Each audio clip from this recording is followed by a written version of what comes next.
Hello, thank you for joining us on CoreTV News Hour. I am Frank Omalape, and here are some of the reports we're filing now.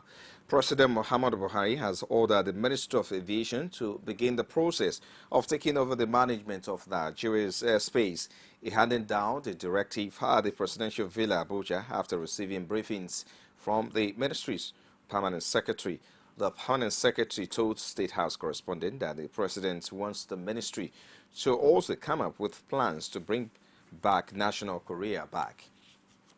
4 international terminals buildings being constructed by China Exim Bank using the China Exim Bank loan, and these projects are very big projects, 100% funded through the loan from Exim Bank and DMO, and work is progressing very well.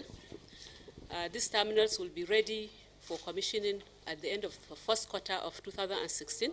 Yeah, we have a directive by Mr. President to start the process of securing the management of the Nigerian airspace over the Gulf of Guinea, which Ghana has been maintaining since 1945. And there is a move on the ground by Togo and the Republic of Benin to take over the management of their own airspace from Ghana.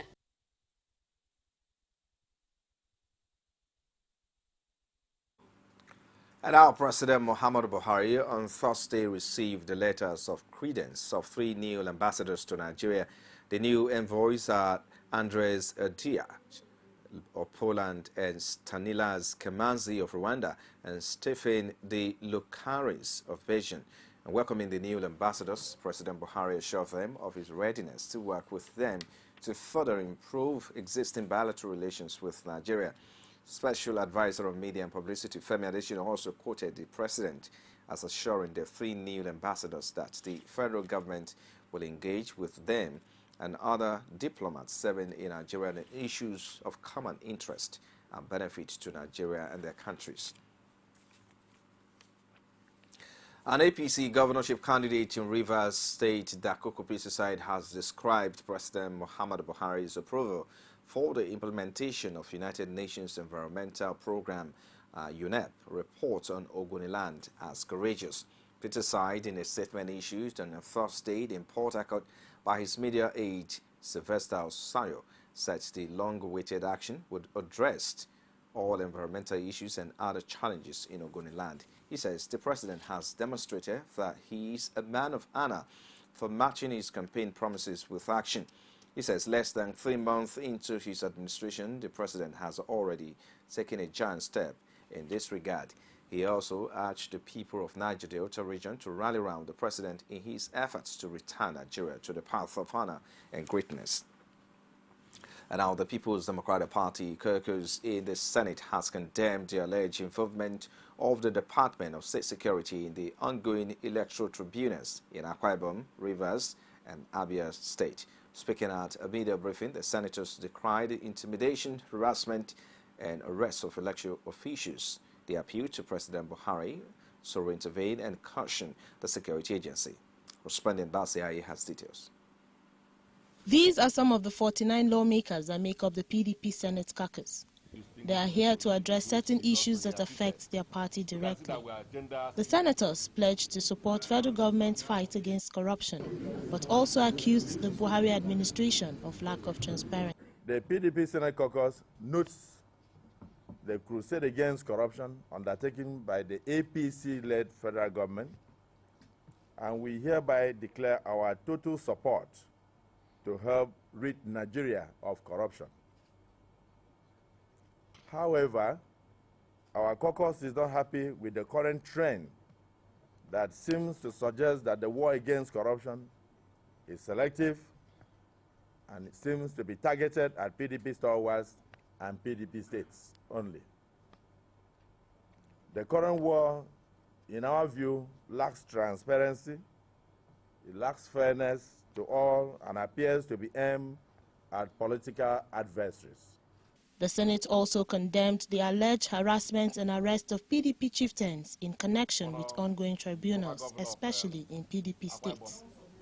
It called on President Buhari to intervene and called the security agency to order. This directorate cannot and should not now become a political tool to win cases for APC candidates in courts and tribunals. We plead with Mr. President and the APC-led federal government to stop this Operation Capture Akwa Ibom State, Operation Capture Abia State, and Operation Capture Rivers State by all means. This operation is being done by certain APC schemers. Mr. President, please restore confidence in the polity by putting an end to all wishes, illegal arrests, detention, and harassment. That is our appeal. We intend to hold the government accountable. We intend to ensure that there is a proper governance of our country. We intend to ensure that we interrogate every policy of government, but we intend to do that very responsibly. And we're going to seek the support of the press and the Nigerian masses to ensure that every person in government, whether you're a minority or a majority, will deliver on the promises earlier made during campaigns. On the issue of rating the APC-led federal government, the PDP senators maintain that the administration is still in its early days, but explained that it will continue to constructively interrogate government policies as the need arises. Basiaye, CoreTV News, Abuja. And our Senate Majority Leader, Ali Ndume, has dismissed what he described as an attempt by some national newspapers to impute politics into recent decision to send delegations to troubled areas in the Northeast zone. And Ndume said in a statement that the visit by the team led by Senate President to Maiduguri and a second delegation led by Ike Kwemadu to Adamawa was on the basis of an elaborate debate. The Senate leader added that it was unfortunate that publications which he accused of holding briefs for some interest bent on setting the Senate against the presidency decided to make malicious claims about the trip. The Senate leader noted that the Senate delegation to Maiduguri went on a fact-finding on-the-spot assessment sought to fully understand the depth of the security situation in the Northeast and determine in what ways senators can intervene. He maintained that the visit was in support of the efforts of the Buhari administration to quickly end the Boko Haram crisis and get the people to return to their normal life. Meanwhile, the House of Representatives has confirmed the appointment of the Chief of Defense Staff and other service chiefs. The confirmation came after the ad hoc committee that screened the military leaders presented its report at plenary. Committee Chairman Agarba Dati explained to his colleagues that the nominees were screened in line with the provision of Section 18, subsection 1 of the Armed Forces Act. There was an erroneous impression created by a section of the press that the service chiefs designates that were screened in the Senate have been confirmed. And everybody, especially those who listen to that part of information, believed. But we have to make clarification. This confirmation is a special confirmation, unlike the confirmation of ministers, justices of Supreme Court, members of commission. I rise to present this report that the House do receive the report of the ad hoc committee on the screening of Mr. President's nominees for the office of the Chief of Defense Staff and Service Chiefs of Armed Forces of the Federal Republic of Nigeria. I so move.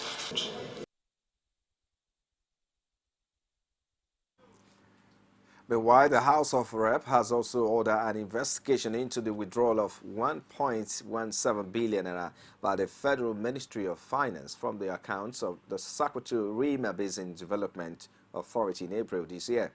This resolution was on the basis of a motion by Musa Saka, which was unanimously adopted by his colleagues. The matter was referred to an ad hoc committee, which is expected to turn in a report within 1 week. Honorable colleagues, The federal lawmaker from Sokoto State had in his motion claimed that the money was withdrawn from the account of the government agency within 1 month. Ada felt something was wrong and insists that there is need for an ad hoc committee to look into the circumstances that led to the withdrawal. He further noted that the action of the Jonathan administration rendered the authority incapable of executing projects and discharging its contractual obligations.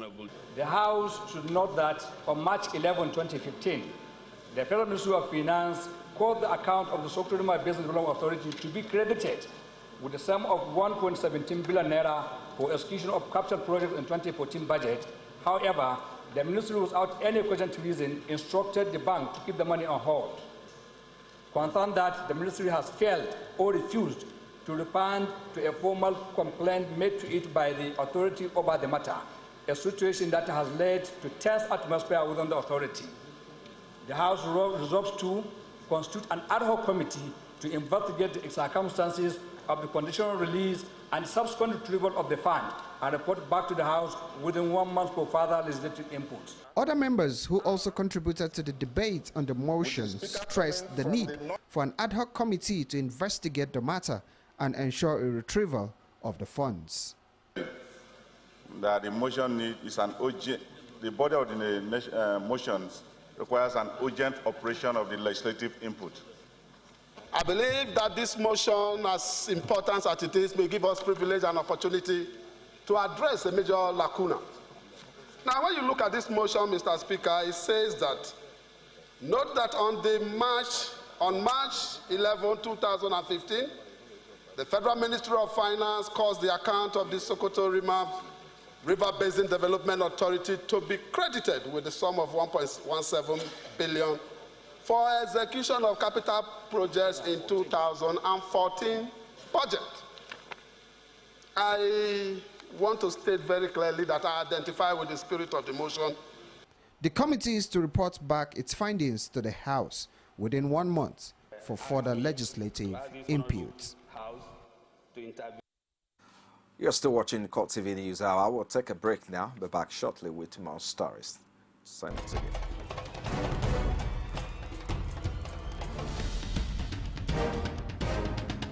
This is what the people are saying.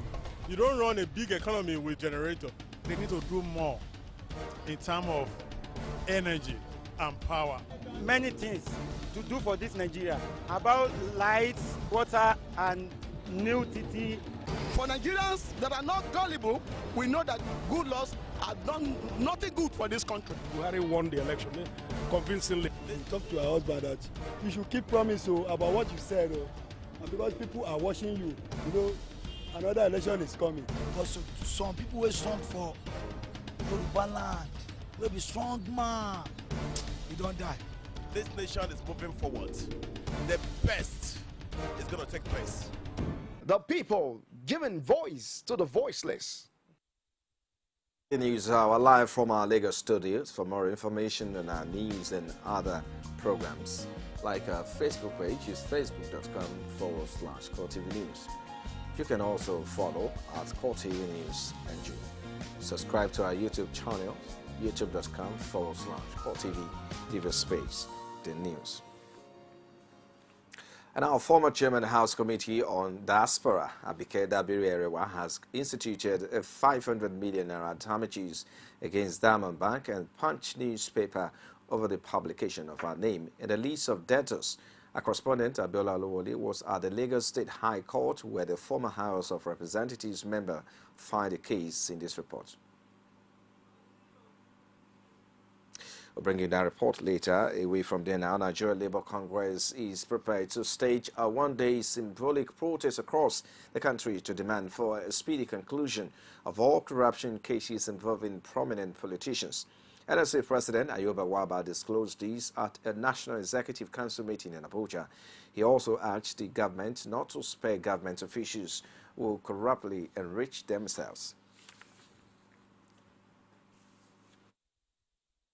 Of our politicians not to resent on the issue of prosecuting all cases of corruption. That is symbolic national one-day protest will be staged at states, and at the national level to ensure that all those cases of corruption must be driven to their conclusive end, and that those funds must be recovered and put into our national treasury to drive the process of development. We thought that we must do so to be able to strengthen the hands of our political elites, and therefore there should not be sacred cow in the process and fight to actually entrench a process of good governance and eliminate corruption and bring about a system where there will be equity, justice, and fairness. Labour will stand by this, and therefore NEC will consider those options and also inform larger Nigerian workers of our decision to continue to engage the process so that we can be able to have a system that will be responsive, and there will be shared prosperity and social justice in our country, and everybody will be in for it. Operatives of the Economic and Financial Crimes Commission have arrested one Kato Ifrahimu Nyamant Godwin Odali, both staff of a New Generation Bank, for all alleged attempts to defraud the bank of 3.6 billion naira. An EFCC statement indicates that the duo conspired to carry out the acts with an e-payment mandate purportedly from the Federal Ministry of Agriculture and Rural Development. It said the suspects, who were operating as a syndicate sometime in June 2015, submitted an e-payment mandate of 1.4 billion naira to Zenith Bank and Access Bank through a crony. EFCC noted that the banks discreetly contacted the Ministry of Agriculture for confirmation and authentication of the document before inviting anti-graft agents. The suspects were also said to have attempted to withdraw 1.3 billion naira from an Abuja branch of Zenith Bank, though one Abiola Loko, who was later arrested. Interrogation: the suspect, who claimed to be a job seeker, said he was lured into the deal by the bank officials, whom he claimed gave him an identity card with the name Femi Babatunde, but with his real passport photograph affixed to it. Justice Ibrahim Mairiga of the Kebbi State High Court has sentenced 3 former bank workers, Sulaiman Ibrahim Musa and Bilamino Yusman and Lawal Sulaiman, to 91 years in jail. The convicts were found guilty on a 16-count charge bordering on conspiracy, forgery, theft, and criminal breach of trust filed by the Economic and Financial Crimes Commission, EFCC. The convicts, who are former members of staff of Finbank PLC, which was later acquired by First City Monument Bank PLC, were first arraigned on July 21, 2010, and had pleaded not guilty to the charges. Musa, who was then the head of operations, defrauded the bank of 101 million naira, while Usman and Sulaiman, who were both tellers, connived to defraud the bank of 6.6 million and 6.2 million naira respectively. The crimes were committed between 2008 and 2010, but they were arrested by EFCC operatives based on a petition by the bank's management after 5 years of trial. Justice Mariga, having been convinced by the evidence brought before him by the prosecuting counsel Aisha Habib, found them guilty of the charges. The judge also ordered the convicts to return the stolen money to the bank. Now, Inspector General of Police Solomon Arashe has vowed to ensure that retired officers and men of the police force are well catered for. He made the pledge at the polling out parade organized in honor of 4 senior officers who recently retired from active service in Abuja. Arashe urged the officers to continue to help the police with useful information to ensure a safer and secure nation. Our correspondent Pio Samuel has more. The Deputy Inspector Generals of Police who retired from active service are David Olufemi, Hilary Okpara, and Adeola Adeleke, while Felix Unwanya is leaving the police as an Assistant Inspector General of Police. All the officers served for 35 years, so it's time for them to go on retirement. But the Inspector General of Police say they have nothing to fear as they bow out. Having served diligently, upheld self-discipline, built a strong social network beyond the policing space, and planned diligently, I have no doubt that the gentlemen officers exiting the force today will be retiring to a world of happiness and fulfillment beyond their imagination. For they have sown in service and can only reap bountifully in retirement. I can assure you that while you may be exiting the police organization formally today, certainly we will not allow you to exit the police family. Responding on behalf of his colleagues, David Olufemi promised to provide intelligence reports to the police. This, he says, will enhance policing in a contemporary nation like Nigeria. We want to assure the Inspector General and other members of the police management team, although we are retiring from service, we continue to offer our sincere suggestions and contributions that we believe will help to strengthen and reposition the Nigerian police force towards meeting the demands of contemporary police security challenges facing our country. Today, 6th of August 2015, marked the ceremonial end of a journey that commenced 35 years ago. I will say, precisely for some of us, July 1980 and some 1981, when we were appointed Cadet Assistant Superintendent of Police. Before he finally bows out, Olufemi reeled out some of the challenges which he claimed are undermining the smooth operations of the police. He revealed that for the past 5 years, the police force have not carried out recruitment. This, he say, has adversely affected its manpower capacity. In addition, the police need funds for recruitment in order to address other policing problems in Nigeria today. It might interest you to know, for the past 5 years, Nigeria police has not carried out recruitment exercise.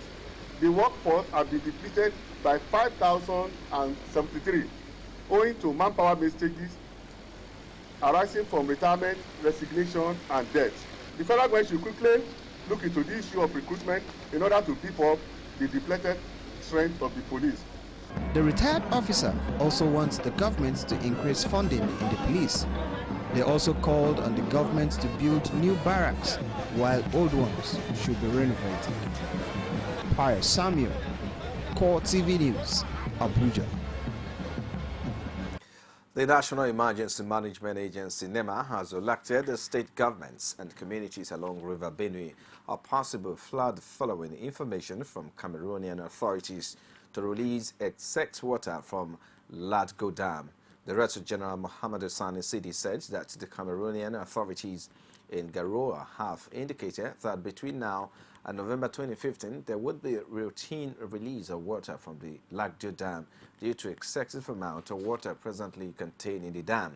He called on the frontline state governors, state emergency management agencies, first respondent and relevant authorities to alert the communities at risk and prepare safe locations for possible evacuation and adequate preparedness.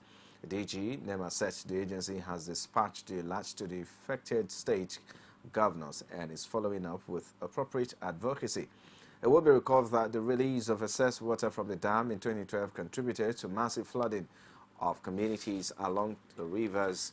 Consequently, in 2013, the two countries reached an agreement that Cameroon was to give early warning to enable Nigeria put in place proactive measures to prevent destruction of lives and property. We'll take a break now. We'll be back shortly with stories outside Nigeria. Stay with us.